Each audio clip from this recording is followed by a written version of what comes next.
Paris Hilton's mom and dad say she's staying positive in jail. Fifth. But how will this experience change her? Patrick Wanis is a celebrity life coach. Good to see you. Thank you for joining us.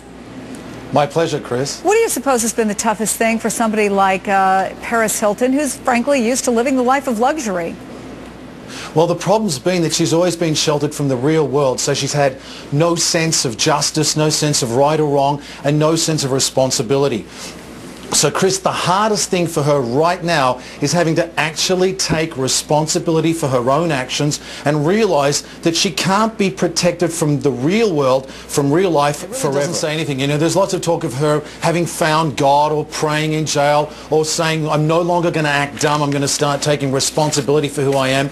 But it comes down to one thing, Chris, that she suffers from major narcissism and entitlement. That means she doesn't like herself deep down because all she's been taught to do is to take. She has no sense of giving back, of contributing, of helping other people. So she's trying to fill an inner emptiness with all of these things outside of her, whether it's the power, the fame, the money, the materialism. And she has no real power. We can have power over other people, but if we don't have power over ourselves in the moment, how we feel, we have no sense of power. She's stuck in her adolescent years, Chris. She hasn't grown up. She hasn't entered maturity. She hasn't entered adulthood. The people around her have not done her good. They've done her more damage. Well, now she's gotten this jolt of reality. If you were advising her, if you were her life coach, what would you say to her as step one when she gets out of jail? I'd be working on her self-esteem, because self-esteem is how much you like yourself, and it's also dependent on how significant you feel and how capable you feel. Most people would argue that she seems to be in love with herself already. That's a great point, Chris, but it's a fake love. It's not a real self-love. It's not authentic. She likes herself, but with arrogance, not with confidence, not with authenticity. When you feel that you're superior to other people, you do not truly like yourself. When you like, love and respect yourself, you'll like, love and respect other people. You'll have empathy for other people. She lacks empathy. And when you're in a state of narcissism, you respond aggressively to criticism, and you're more about promoting yourself than you are about helping others. Patrick, thanks very much. My pleasure. You're Patrick Wanis. Let me hear you. All right, thank you. Please take a seat. Every relationship begins with you. You need to unlearn all the lies, all the crap, all the BS that everyone taught you. Because when you were born, when you were born, you came out pure and happy and healthy. You didn't worry about the size of your hips, or how big your boobs are, or how small something else is. You didn't care if your hair goes grey. You didn't worry about, oh, my butt's too big. You didn't have fear. Children are born with only two fears. The fear of falling and the fear of loud noises. That's it. We don't have fear of rejection. We don't go, oh, will he like me? It's true that a baby will run to its mother for safety and security, but you notice how it openly smiles. It gives you a hug and doesn't worry about, will he like me? We don't go through that. Who taught you that? Who taught you to doubt yourself? Okay. The other thing that's very important is your tonality. You have sincerity in your voice, that you're true to yourself. Smiling is very important. Eye contact is very important. Then, when you think, oh, I like this person, notice how I'm just gently touching you on the wrist. You can then take another level by doing something like touching the breastbone, just casually playing with the hair, showing something that's giving, parting of the lips, licking of the lips, very subtle. So I think you've got it from there. Also decide, what's your intention? Is your intention to get his phone number, or to take his dirty laundry and go back to his place? All right, decide what you want to do. Okay. Because you don't really want to wash his laundry. No. All right, so you ready now? Yes. All right, I think you're set. Okay. You're going to do really well. Thanks.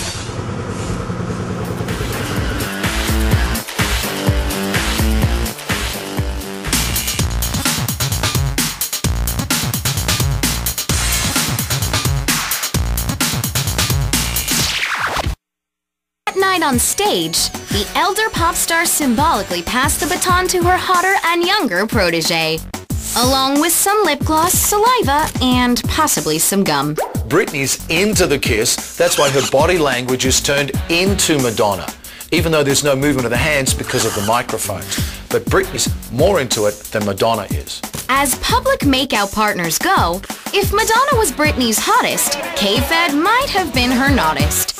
Those of you who always wondered what first attracted Britney to K-Fed, well, the less said, the better. Britney is dominating K-Fed here. She's literally emasculating him when she reaches right down and grabs him. She always seems to be in charge and in control of this relationship. Some of Tom's detractors found the photos staged and impersonal. He isn't even fully turned into her. He's reaching out to her, but his left leg is all the way back, which means there's a gap between them. There's a distance. Although Tom and Katie rank high in inappropriateness, they more than make up for it by being Hollywood hotties of the first degree. Women also suffer from these same issues. My next guest says her anger is ruining her marriage and affecting her children. Please welcome Tammy and her husband Perry to the show. Welcome to Perry. Yes, sir. She said something very important. She said, you never listen to me. That comes from your subconscious mind, which relates back to your childhood. Who didn't listen to you when you were a child? Nobody listened to me. There you are. And see, wait, and we'll go back because you said something I thought was very funny to my producer. They didn't listen because I was the youngest, and nobody ever listened to the youngest. Wait, I was the youngest, and everybody in the house listened to me. Because you were loud. That's right, I was real loud. Real loud. And the younger you are, the more you have to scream to get attention. That's right. But no one listened to her, no one gave her attention, and she's experiencing the same thing because she subconsciously believes that she doesn't deserve to be heard because no one heard her when she was a child. And as an adult, that's very frustrating. So she's living out again her story as a child. True or not? Yes, to a degree.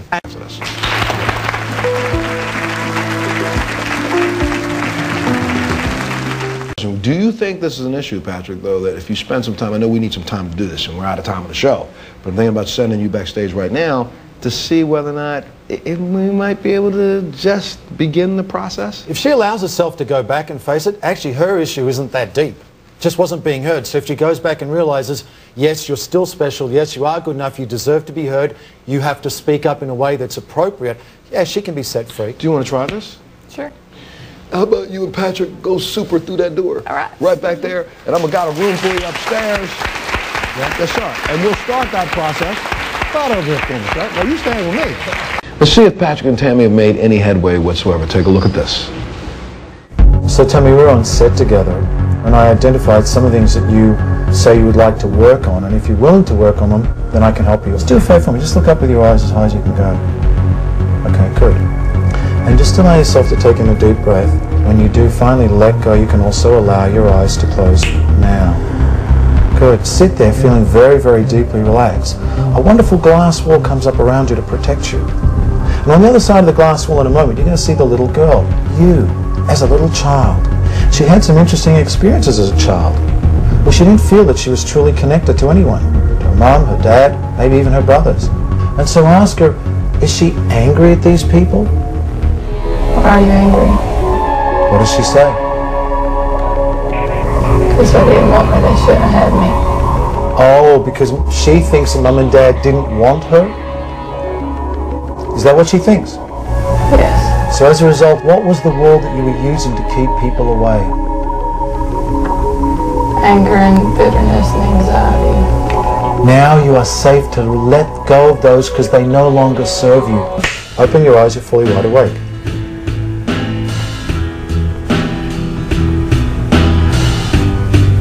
I feel kind of a sense of relief saying it's okay to try to get close to Perry again. He's not going anywhere. So you had the fear that he was, if you got close, he'd reject you or he'd abandon you, sort of, and you'd feel alone like you did when you were a child. Pretty much. Right. Look at you.